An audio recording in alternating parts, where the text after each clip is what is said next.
Joining me now is legendary author Fritz Springmeier. Hello, Fritz. Thank you so much for joining us. Hello, Bruce. I hope my voice holds up. Thank you for the privilege to be on here.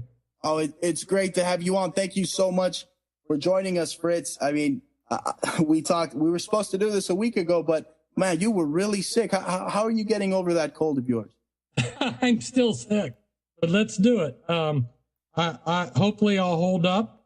And I do take exception that I don't call myself a conspiracy theorist. Right. I'm a historian, but I understand, that's a common term that's bandied around. But I'm really into history. I've loved history my entire life. I read an incredible amount of history, researched an incredible amount of history. I got excited listening to you talk about JFK's assassination because I believe that that's like one of the very best entry points for people to understand that there's something wrong going on. Absolutely. And while I was listening to you, I was thinking of a man's name. His name was George de Mohrenschildt. And you were talking about how certain people were assassinated to keep the lid on that whole JFK assassination. Right. Well, he was suicided in March 1977, and he connects with a lot of the families that I exposed. You know, I wrote this book, Bloodlines of the Illuminati, and I cover the major Illuminati families. I got those names from people that were in the Illuminati. Okay. Wow. So it's not something I stand by that research because a lot of people have come at me since 1990 and said, oh, those aren't the 13 families. Well, they consistently prove themselves when you start looking into things like the JFK assassination. You see these families come up, and I'll mention that in a minute. But like I mentioned, the Astor, Bundy, Collins, DuPont, Freeman, Kennedy, Lee, Onassis, Rockefeller, Rothschild, Russell, the 13th, which is the Holy Merovingians, which is European royalty, Van Dynes, Krupps. So these are the families I mentioned.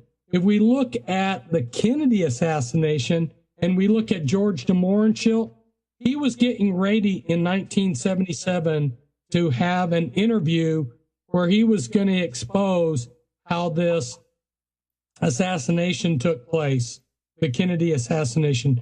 George de Mohrenschildt, he ties in with the Onassis family, the Rothschild family, and he ties in with, he was in intelligence, and he was close to the Oswald family. So he's like a connecting link to all of this, And absolutely.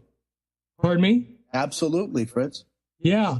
So when we go back in time, we see several very powerful families that were involved in the Baku Russian oil fields. That's down in Georgia. The Rothschilds came in right at the start of things.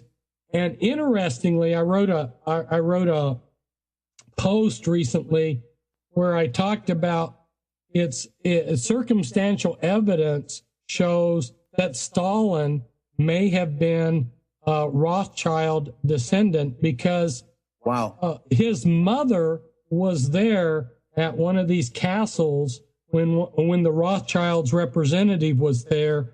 And so, we don't have absolute proof, but there's various circumstantial evidence that Stalin may have been a Rothschild. And Onassis worked with them and the Baku oil fields. And George de Mohrenschildt worked through World War II and worked with Onassis. And he was also in U.S. intelligence. Right. And so he, like I say, he was close to the Oswald family too. So he connected in with all of this. And for some reason, he decided to expose it all. And he had written this all up, and he was going to have an interview to expose how these powerful families had killed Kennedy. And the next thing you know, he's found dead with a shotgun blast to the head, and the police say it's a suicide. I've had a number of informants that were visiting with me, you know, and they got suicided the same way. And here in Portland, a couple of these people that got suicided like that, the police, well, when they take the body, instead of doing an autopsy like the law requires, they immediately cremate these people. You know, I've seen this happen before. They cover up the evidence. So that's right. You know, it's like when they took the body from Parkland Hospital, when they took JFK's body, that was outright theft. Yeah. Under Texas law, they could not take the body until they had to do the autopsy there at Parkland, but they weren't going to have that. They needed to have their military industrial complex psychopaths, you know, take over the autopsy, as they did. And the majority of American people know that the story that we're being told is not the right one. So it's a great entry point for people to realize that there is a hidden hand. And then, as you well know, one of the things that I've been doing for the last 20-some years is writing books exposing this hidden hand. I wrote 7 books on the Illuminati, and I was just referring to my Bloodlines of the Illuminati book there, where in the very start of the book, I was rather pleased with myself on this research. I have a genealogy chart showing how 25 American presidents are closely related. I know, I realize most people are going to say, well, yeah, we're all related to Adam and Eve. But no, these presidents are closely related. Oh, like interbred, maybe? and then I have other charts, other genealogy information that show other connections, you know. So a lot of people have watched the movie Braveheart. Right. You know, Braveheart fought against Edward I Longshanks, who was from the House of Plantagenet. And 12 American presidents are direct descendants from King Edward. None are descended from Braveheart because William Wallace got ordered. They assassinated him, which seems to be what happens when people challenge this system.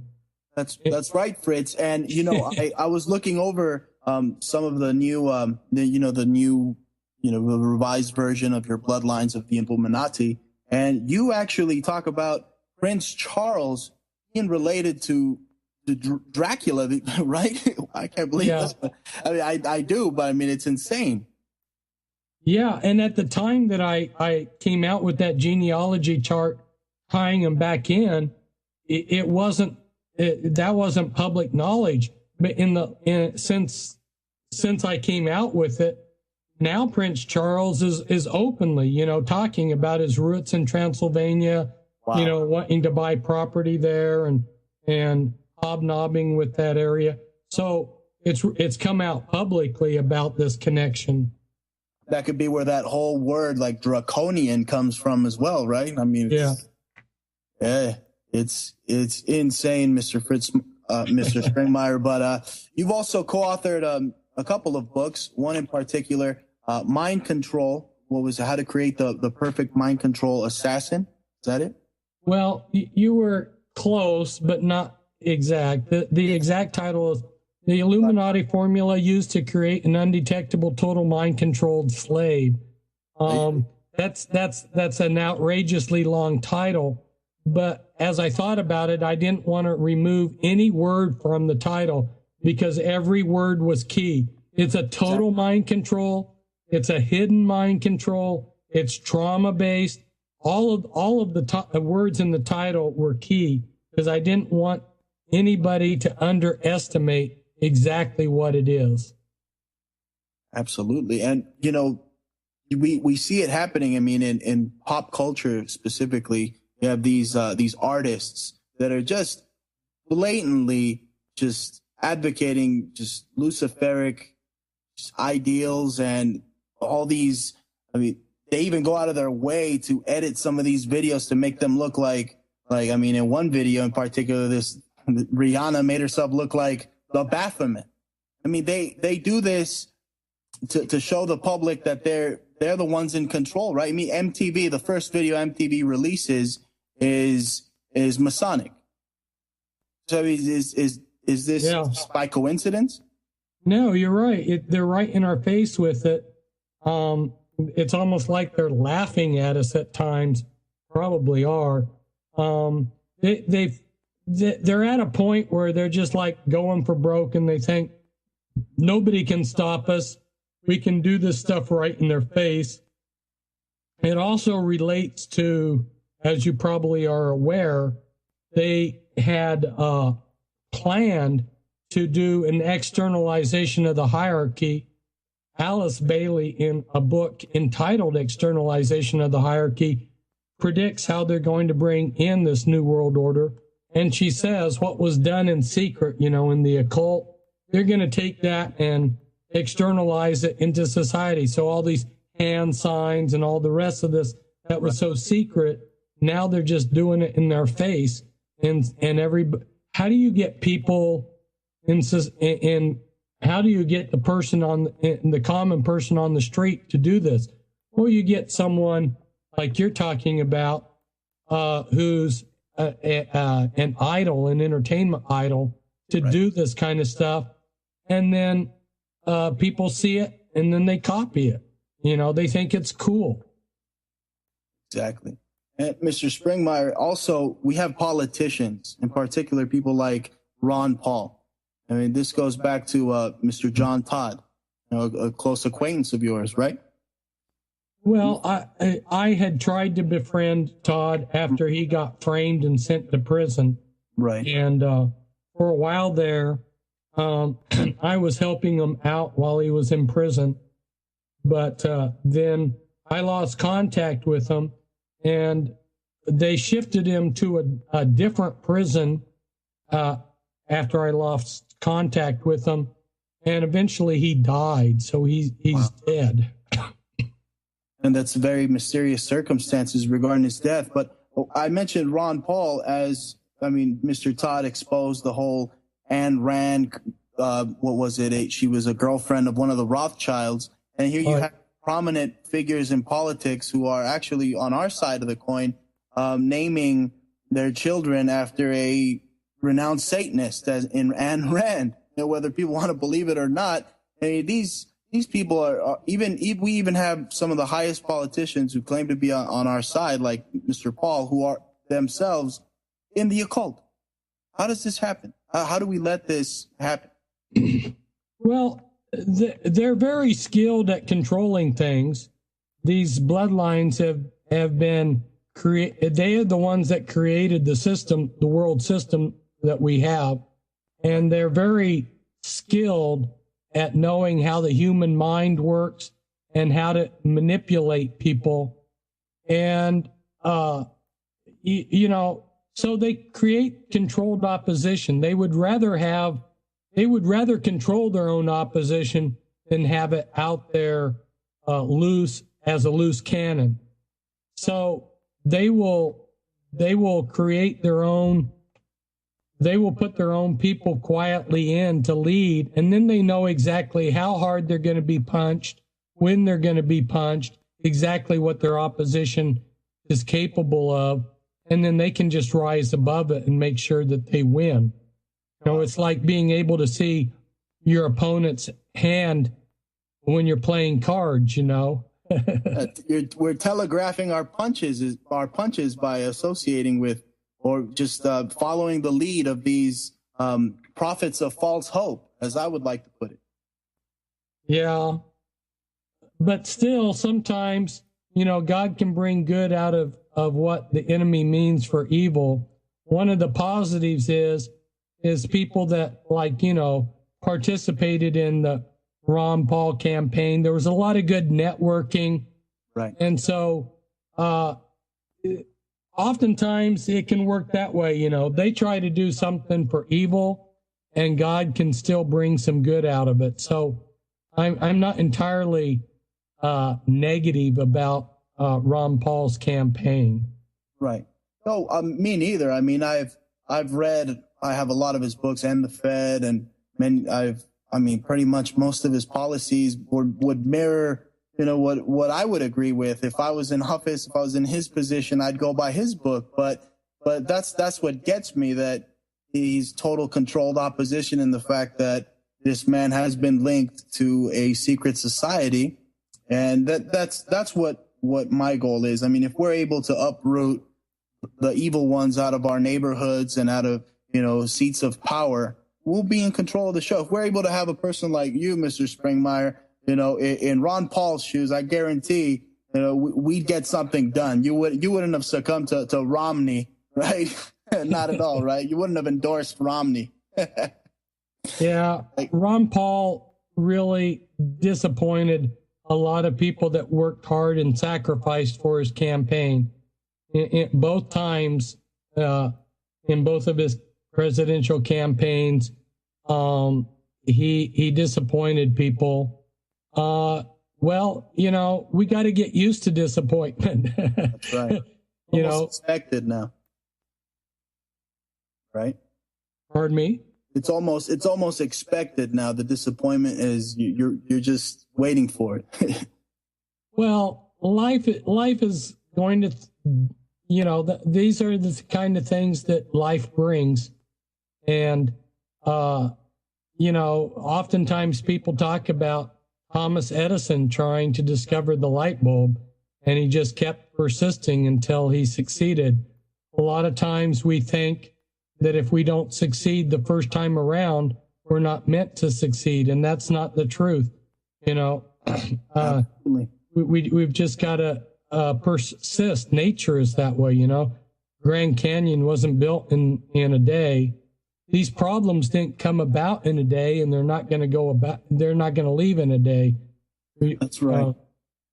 And you're the shining example of persistence. I mean, the Illuminati, I believe, went as far as to imprison you, Mr. Springmeier. I mean, took many years out of your life, and just, could you tell us what helped you? What was the strength that helped you get over that very dark period in your time, sir? Well, being in prison is, it cramps a person's style, and there's definitely a lot of opportunity to wreck your life. The system's designed to shred a person, shred your life, shred your self-image and everything. A lot of things came together for me. One is I felt the hand of God on me. A lot of people prayed for me. A lot of people did things to help me out. If it hadn't been for their prayers, their assistance, I could have easily gone down the tubes. And then also, I made good choices myself. Fortunately, I had the maturity that from the start, I made some choices that kept me on the right track. For one, I'm not a tough guy, nor did I try to change to be a tough guy. I told myself, look, you've just got to be yourself, and the right kind of people will come around you. And another commitment that I made to myself was not to change who I was, because the system's always trying to beat you down and turn you into something, shred you and turn you into something else. Right. And I just determined I was not going to allow them to do that. So there's a number of things can be credited with getting me through that time. There were definitely times where it was, where there were, how to put it, challenges. Like one time the prison doctor wanted to give me medicine that would have killed me, and I had to refuse. But if I hadn't been on top of things, I could have just easily, like a lot of people, just acquiesce to whatever the doctor tells you, I'm not that type of person. I think for myself, and I told him, I'm not going to take that. It'll kill me. And he said, oh, don't worry. After a month's time, we'll bring you back in here and test to see how you are. Yeah, in a month's time, I would have been dead. maybe that's what you saw right through their scheme. That's probably what they were trying to do. I mean, obviously, Mr. Springmeier, I mean, the people like Bill Cooper and John Todd weren't as lucky. I mean, you have friends in high places, I believe. High as in you mean godly places? Absolutely so. Definitely. You got to check with me, right? I'm just kidding.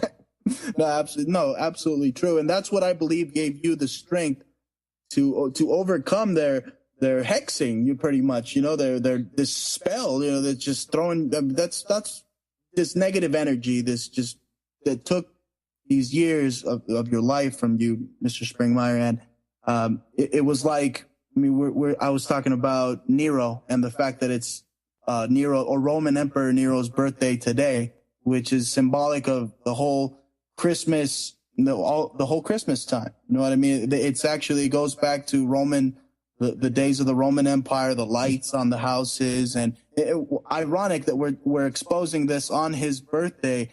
I mean, nobody really knows when Jesus was born. Is that correct? Well, yeah, there's different ideas as to when he was born, but these competing ideas, although several of them have lots of merit, nobody knows for sure.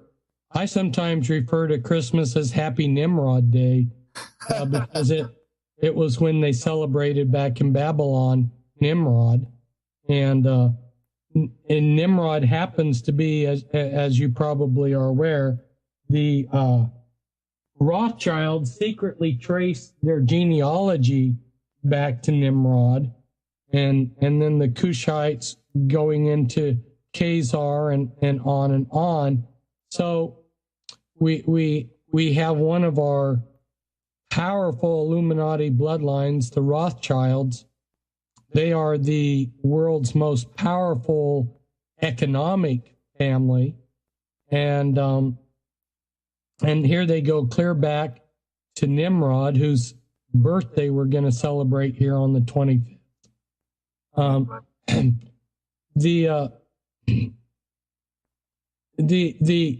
The Rothschilds, by the way, this pertains to our, what's going on here in America. They quietly began financing the upsurge of China, the rebuilding of China. And so they are making lots of money off of this Chinese economy. That's right. And Americans need to realize that the elite have abandoned America. All the Fortune 500 companies, all of them, have offices in Shanghai, China. Wow. These people have abandoned America. They're trying to loot America before they burn it. And so a lot of these Americans have this strange attitude that, like, if they keep their nose clean, the world system is going to pat them on the back and treat them nice. No, they don't love America, and they could care less about how the average American does. We're just like ants to the elite. And if millions of us die, it's not going to bother them. Right, because, I mean, they're already planning on colonizing the moon or just colonizing some other planet, right? You see, China made it to the moon recently. Yeah. That's just incredible. But let's talk about some more of your work here. You exposed a lot of the mind control, the predictive programming that the government is responsible for, in particular the Central Intelligence Agency with Project Monarch. tell our listening audience about Project Monarch.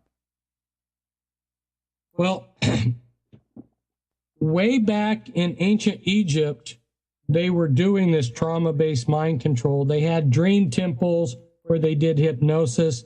They used eels, electric eels for like stun guns to do the electric shock. They knew how to torture. So they had the basic elements. You know, they had their potions, their magical potions, which we call pharmaceutical drugs back then too. So they had the basic elements, but they hadn't. And the Illuminati have been doing this trauma-based mind control for thousands of years. It works off of the principle that if you traumatize somebody severe enough when they're a little child, if they have intelligence and disassociative abilities, they can become a multiple personality instead of dying. And so they have been creating multiple personality disorder in their own children for thousands of years, but they wanted to tighten it up and bring it up into scientific levels. So a big reason that the Nazi concentration camps were done like they were done was they were doing experiments, mind control experiments on traumatizing people to work out the charts, to find out, okay, if you weigh so much, you're so high, you're so old, you can survive being frozen for how many seconds, They worked out the charts on the trauma so that they could have you have a near-death experience without actually killing you. It's a very fine line there. And so they brought the Nazis over that had done the experiments and allowed them to use what they had learned in the concentration camps to do the trauma-based mind control over here. That's right. To a more sophisticated level. And the CIA and the other intelligence agencies got involved. So they had cover names, Project Monarch, MK Ultra. And then, of course, because these started being found out, then they have to pretend like they've stopped them. Supposedly MK Ultra no longer exists. So They ended that program. They shredded thousands and tens of thousands of documents related to it just to cover their tracks. But, they're still doing the mind control. And all these intelligence agencies is the gophers. They're just front agents for the Illuminati. The top programmers for the CIA, for instance, were Illuminati. Mengele, who was a grand master in the Illuminati, who was in charge of concentration camp research, he was brought over, and I spent time helping some of his victims, some of his mind control victims, break free of their programming. So Joseph Mengele, who was allowed, he traveled, back to Europe even. This is like one of the biggest war criminals in all history.